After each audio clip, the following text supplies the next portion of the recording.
Bismillahirrahmanirrahim. Assalamu alaikum. We are here with lecture 8. In the previous lecture, we had discussed the one approach of gastroretentive drug delivery system, that was floating drug delivery system. And in that, we had discussed the non-effervescent floating drug delivery system and effervescent floating drug delivery system. In today's class, we will be discussing a second approach of gastroretentive drug delivery system, that is bioadhesive or mucoadhesive drug delivery system. So let's start with the introduction first. Bioadhesive drug delivery systems are actually used as a delivery device within the human to enhance drug absorption in a site-specific manner. This type of system is not only specific for the gastrointestinal tract, but it is also used for other type of routes of administration. This can be utilized on skin.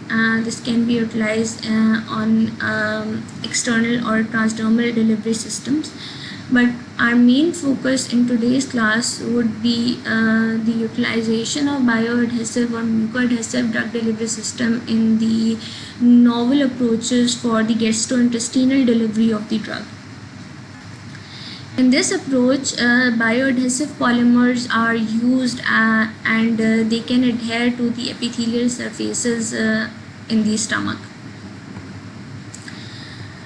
They improve the prolongation of the gastric retention time. So let's see how the mucous membrane is made. In this diagram, you see the structure of the mucous membrane. This is the lipid layer, which is the outer layer. Beneath the lipid layer, there is an aqueous layer, and within this aqueous layer, there are mucins. Mucins are actually the attachments or prolongation of the mucous layer, or in that specific mucous layer, microvillus. This mucous layer is present in the epithelial cells.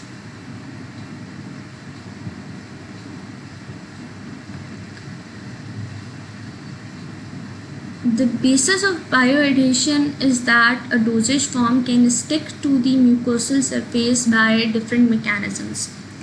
The mechanisms of mucoadhesion is generally divided into two types, two steps, that is the contact stage and the consolidation stage. Here in this diagram, you are looking into the process of the contact and consolidation stage. The first stage is characterized by the contact between the mucoadhesive and mucous membrane and the drug, with the spreading and swelling of the formulation initiating its deep contact with the mucous layer. In the consolidation step, the mucoadhesive materials are activated by the presence of moisture. That moisture actually plasticizes the system and then allows the mucoadhesive molecule to break free and link up by weak van der Waals forces and hydrogen bonds. So let's repeat what is happening over here in contact stage and in consolidation stage. The dosage form that comes in contact with the GI fluids actually entraps moisture. The initial stage is the sticking behavior of this dosage form that lets the dosage form contact the mucoadhesive or mucous membrane. Once it is in contact with the mucous membrane, it starts spreading itself. How this spreading is being done? Because it contains certain polymers which do have certain swelling behaviors. So the formulation swells and the initial deep contact with the mucous layer starts. Once this deep contact starts, the consolidation step arises, where the mucoadhesive material are activated by the presence of moisture. the moisture which is continuously present around the dosage form and on the mucous membrane as well. What does moisture do to this dosage form? Moisture actually plasticizes the system, which allows the mucoadhesive molecule to break free and link up by the weak van der Waals forces or hydrogen bonds. There are different theories of mucoadhesion.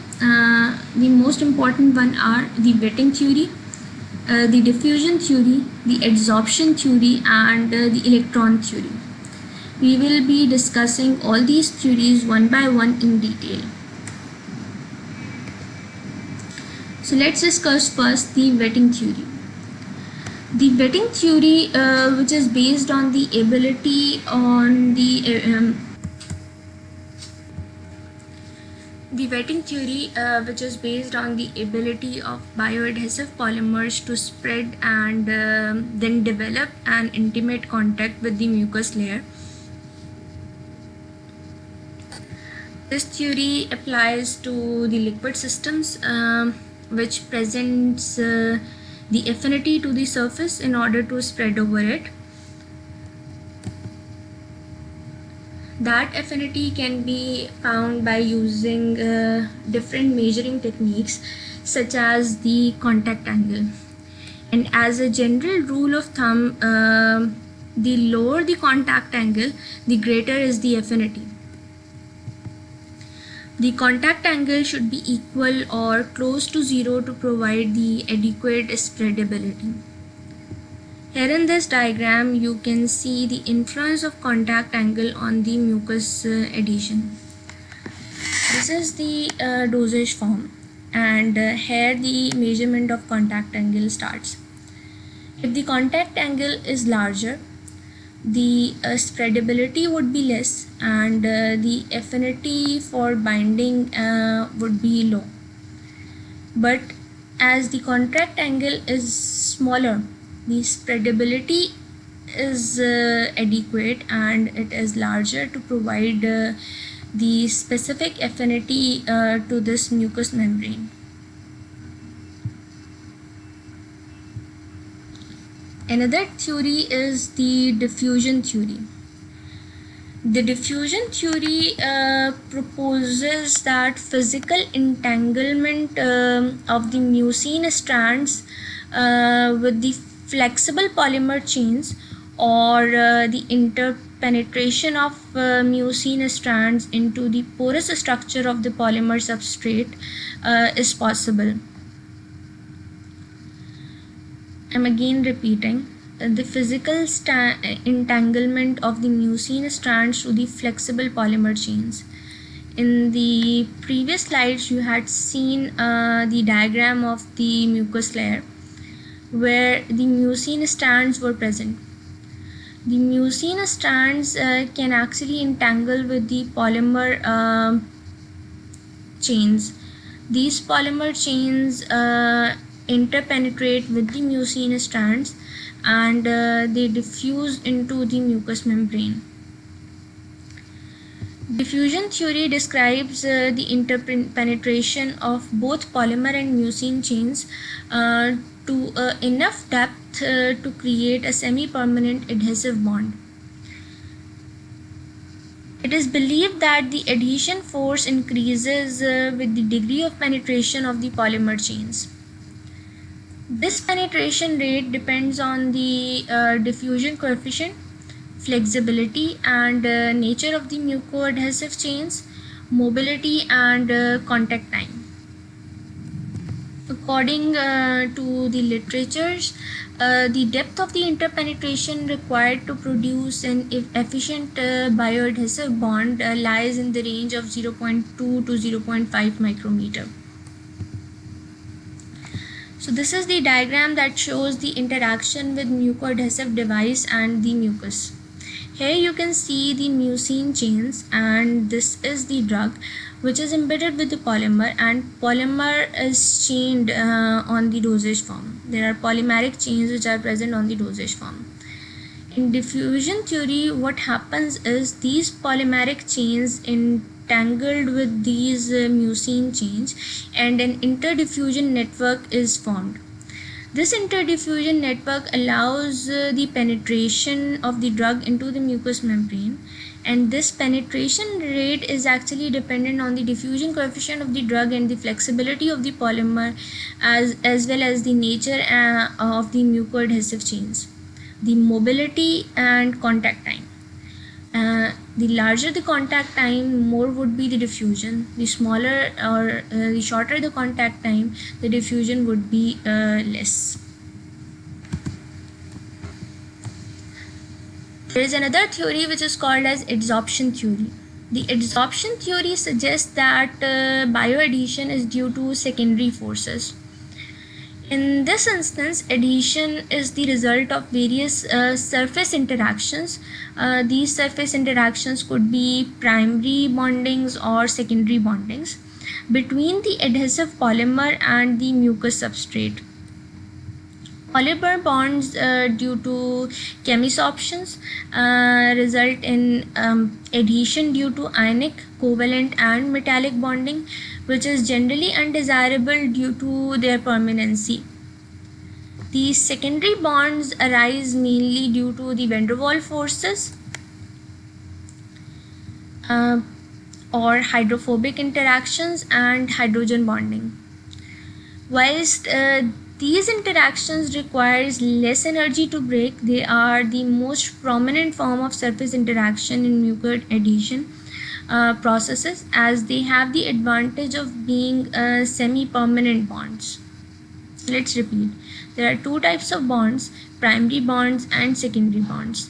Primary bonds are undesirable because they are permanent, whereas the secondary bonds are desirable because they are semi-permanent bonds and they are easy to break and they require less energy to break.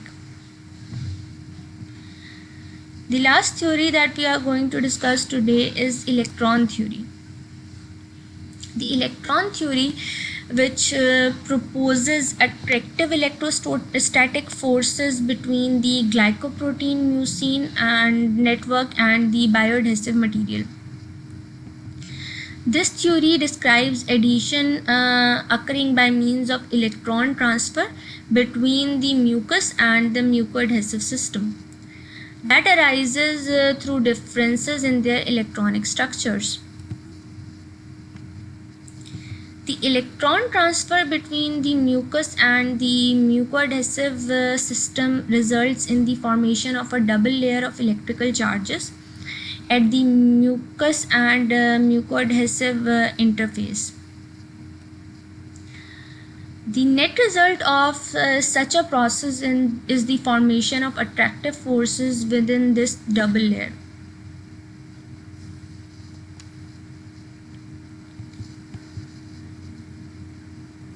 Materials that are most commonly used for bioadhesion includes polyacrylic acids, chitosan, cholestyramine, sodium alginate, hydroxypropyl methyl cellulose, sucralfate, tragacanth, dextran, polyethylene glycol, and polylactic acid.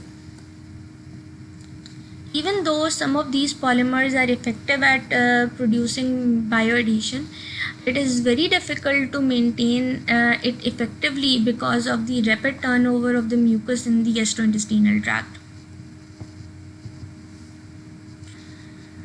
These are certain gastroretentive products that are available in the market. These are the brand names and the active ingredients: ciprofloxacin, L-Dopa, and benzerazide, diazepam, aluminium magnesium antacid, aluminium hydroxide, ferrous sulfate, and misoprostol.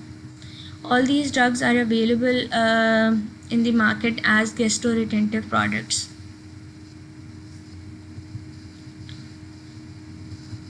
For your queries and questions regarding lecture number 6, 7 and 8, a discussion forum is open on HULMS.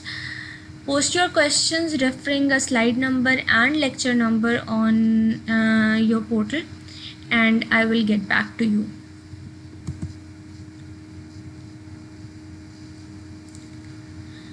So the take home lesson for the day is don't panic, be positive, and try to bring a healthy and happy approach in understanding things, especially life. William James once said, and I quote, "It is our attitude at the beginning of a difficult task which, more than anything else, will affect its successful outcome." Thank you. Let's call it a day. Take care of yourself and everyone around you. Allah Hafiz.